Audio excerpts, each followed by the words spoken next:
सबैजनालाई तपाईहरुलाई मेरो नेक्स्ट ब्लगमा स्वागत छ। आज चाहिँ मेरो घरमा चाहिँ छोटो मिठो साथीहरुसँगको भेटघाट गरेको छ। त्यसको लागि चाहिँ मैले उहाँहरुको लागि डिनर इन्भाइट गरेको छु। र मैले केही रेडी पनि गरिसकेको छु। पकाएको त मैले देखाउन भ्याएन किनभने त्यसैमा बिजी हुन्छ। सो आउनुहोस् है के बनाए। यो चाहिँ छ तपाईको ससेज हो, बफ ससेज। यो चाहिँ बट्टा गुन्द्रुक साँधेको। यो चाहिँ आलुदम भइहाल्यो, जस्तो कि तपाईहरुलाई सबैलाई थाहा छ हरेक नेपालीको किचनमा पाक्ने कुरा।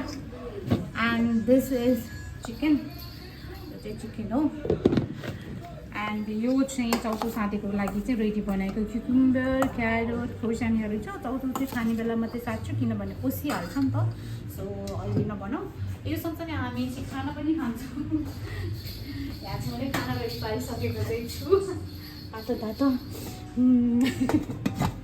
अनि मैले चाहिँ क्वाटी बनाएको छु। अब जाडोको बेलामा चाहिँ क्वाटी नै खानु सबैभन्दा राम्रो हुन्छ। त्यसै कारणले गर्दाखेरि हेर्नुहोस् तातो तातो छ।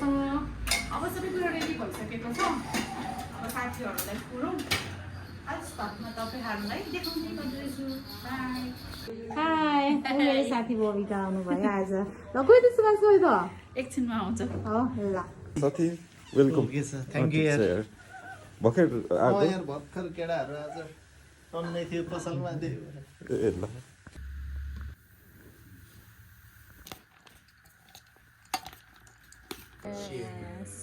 ल गाइस, हामीहरूको साथीहरू भेटघाट भइहाल्यो। ल हामीले स्टार्ट गरिसकेका चाहिँ छौँ।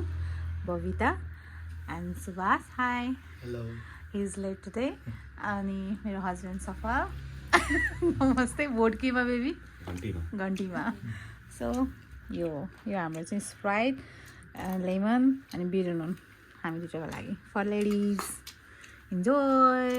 लाग्यो सुभाष र मैले ए सुभाषले कसरी त्यो उसे नभएको के मेसिन नपाएको के ओ यसरी दिनु हो के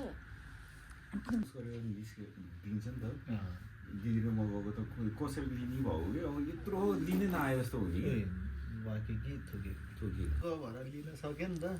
सानो हुने बेलामा त कस्तो कि अप्ठ्यारो लाग्ने कि लिन। अहिले त ढुक्क मजाले मेन यो ज्यान धान्ने रहेछ नि त है मजा।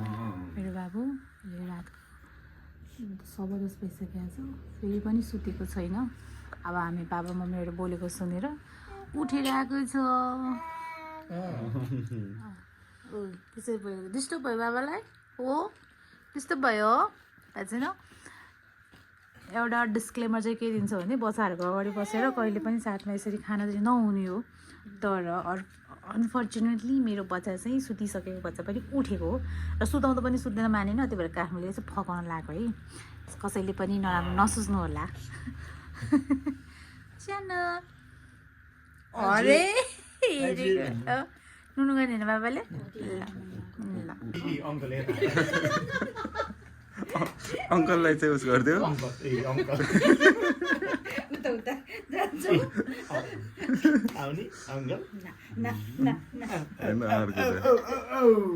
अङ्कलसँग मान्छ है है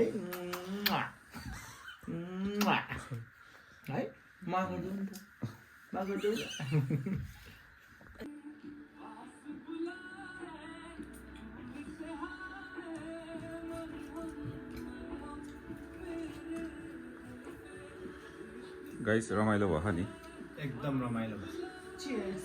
चियर्स। बहिनी रमाइलो हो बच्चा। हाम्रो पुच्चेलाई झन् धेरै रमाइलो भयो। सार्थक हेलो चियर्स। सो गाइज आजको दिन यसरी नै बित्यो हामीहरूको। साथीहरू आउनुभयो, एकदमै रमाइलो पनि गऱ्यौँ हामीले, धेरै कुराकानी पनि गऱ्यौँ। त्यसको मैले एकदमै छोटो छोटो क्लिप्स मात्रै राखेँ तपाईँहरूको लागि। सो अब हामी अब सुत्नुपर्छ, रातको धेरै समय बितिसकेको छ। आजलाई यति नै, शुभरात्रि। See you in next video. By.